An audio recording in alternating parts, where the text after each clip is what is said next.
Hello, ladies and gentlemen, and welcome to the show. Now, yesterday, I talked about how the problems in this inherent in the system of all these dependencies that are related to one another. How like you can't get anything done because if the internet quits, or all these interdependencies within the system make the system so that it is prone to failure, and there's no redundant systems in place. Today I'm going to talk about something else. I'm going to talk about a crescendo. And what basically a crescendo is it's orchestras do a crescendo. The sound goes higher and higher and higher, and everybody's playing their instruments at full speed for all they're worth, and then all of a sudden the music stops. Everything comes to a stop, a sudden halt. You know, I think the system might be heading toward a crescendo, and I'm going to talk about a secondary problem that we have here. It's people. It's got to do with training. You know, I personally believe that there's really, if you talk about a person that's no good or bad, a bad person or a person that's no good, I believe that they're as rare as fine gold. It's all got to do with training. Why they say these people are bad generally. They say, well, he's a bad guy, or whatever. Why they say they're bad is because they haven't been trained properly. And the system that we have, the way it is right now, the way it's training, not only the past generation, each subsequent generation is getting a little bit worse and a little bit worse. They're unthankful. They're not loyal to anyone except themselves. They have a mentality of me first sort of a deal. You know what I mean? They don't have any manners whatsoever, you know? And this is slowly getting worse and worse. This self-serving attitude that is being instilled in each subsequent generation going back into the early part of the 1900s. Each generation is subsequently just a little bit worse. So what we're having now is we're having an awful lot of mental illness within society as well to exacerbate this problem. And, of course, an awful lot of people are on medications, and they might have small mental issues, a lot of them, some of them quite large mental issues, but our society as a whole is sick. And we use the many different forms of entertainment as a relief from this sickness, And an awful lot of this is related to training, how people are trained to behave. See, people take in information, many sources of information. They calculate that information, and their actions are based upon what they believe is the proper action to take according to the information that they've received.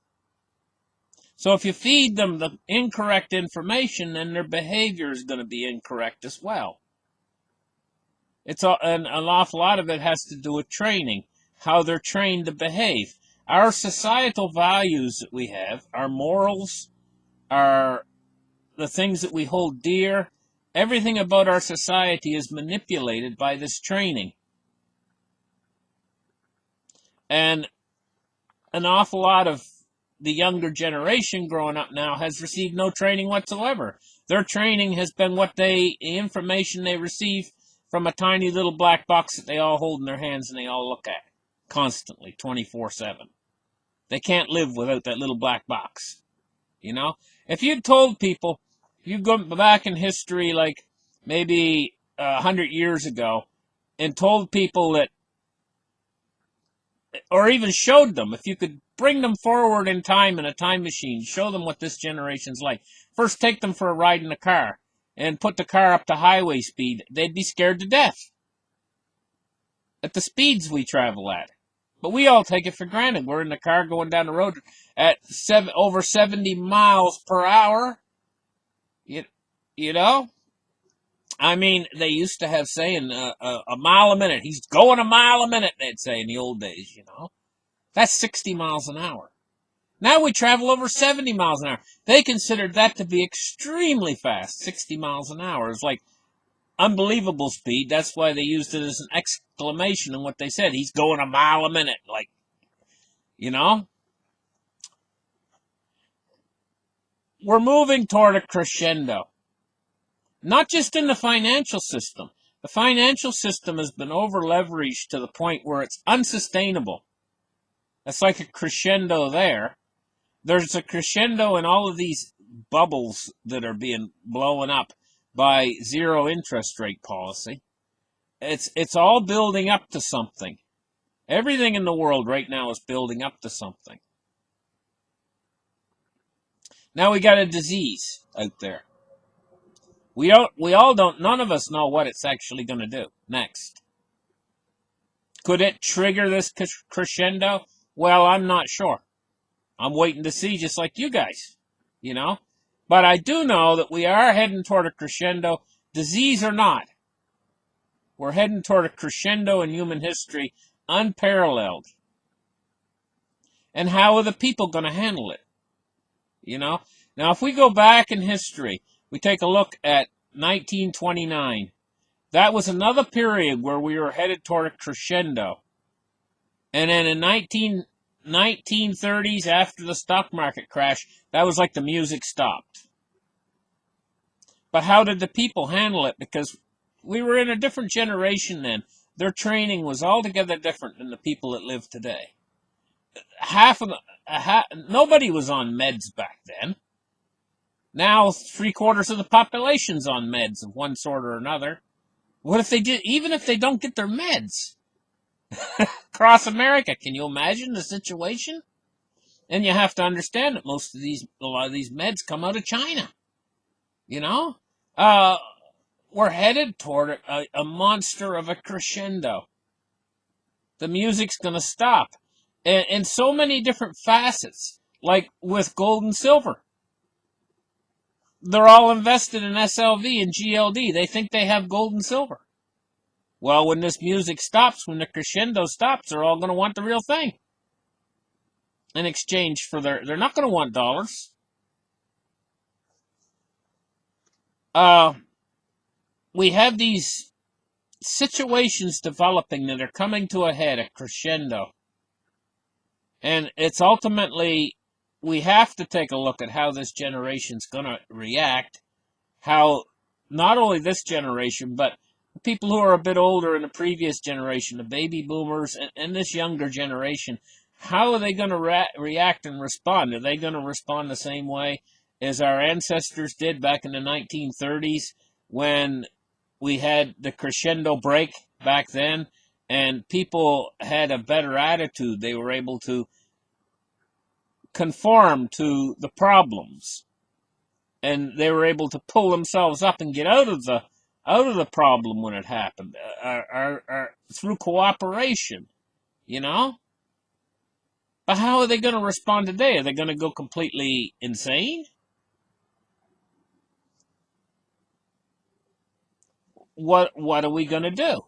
You know, I think personally that we're headed toward this crescendo, and I think there's going to be an awful lot of people who just basically lose it. Especially in the higher concentrate areas where people are more concentrated. And these are going to be the more difficult areas when we go into this crescendo, is where the higher concentrations of people are, namely the bigger cities.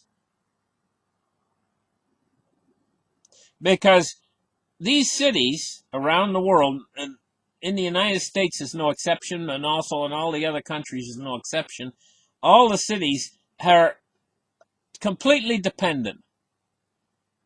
They don't produce their own food inside the cities. There's no garden. Well, maybe there is a few little rooftop gardens and stuff, but it's nothing compared to the amount of things that they have to bring into the city to support everyone.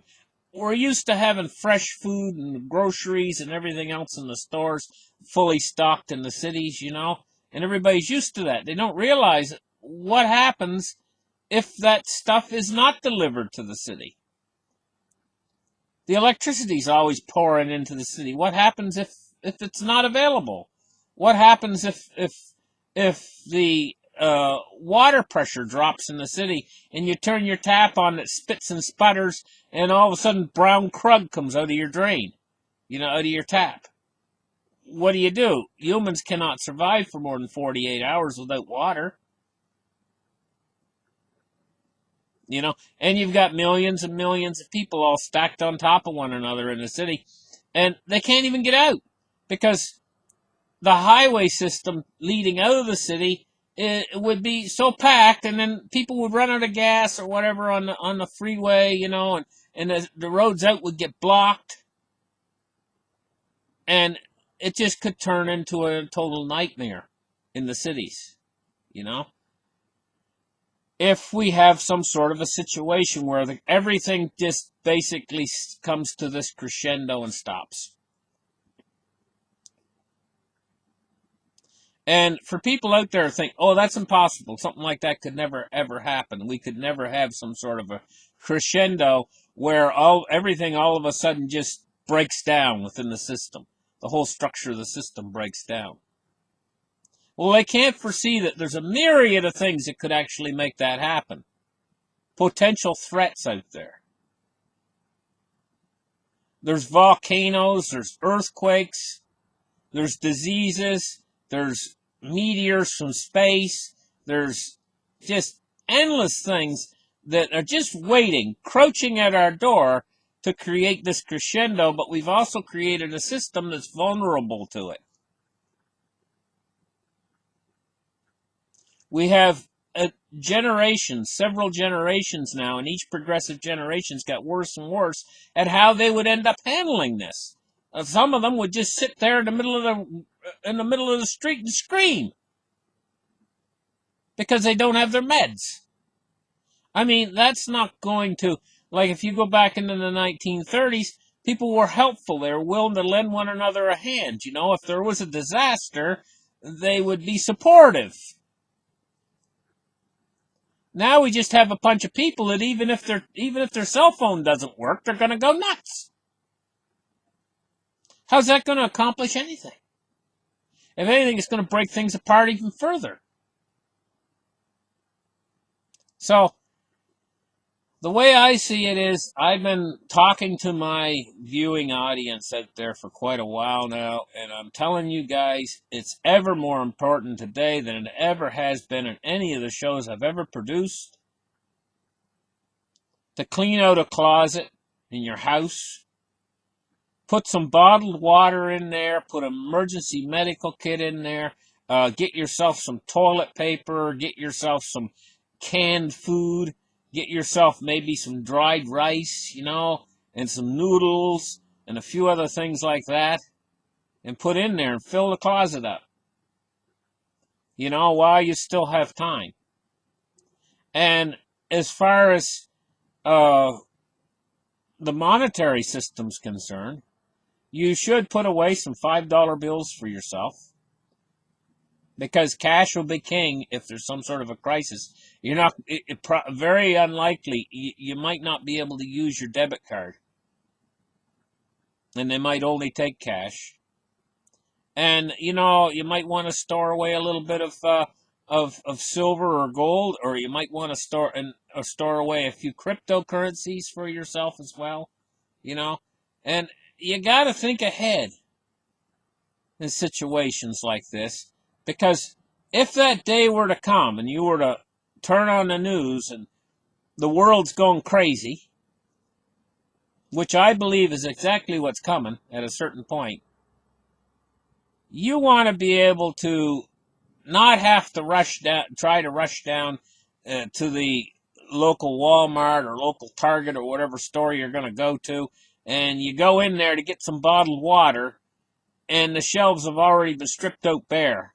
Or you might have to fight over one case of it, and you might get a black eye trying to get one case of it, a bottled water. You might get elbowed.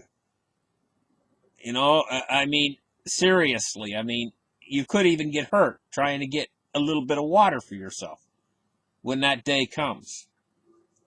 And I see this day coming potentially in our future. We're leading up to this crescendo. I can just hear the music getting louder and louder leading up to a sudden boom. Listen, thank you guys for listening. Like and subscribe. Give me a thumbs up.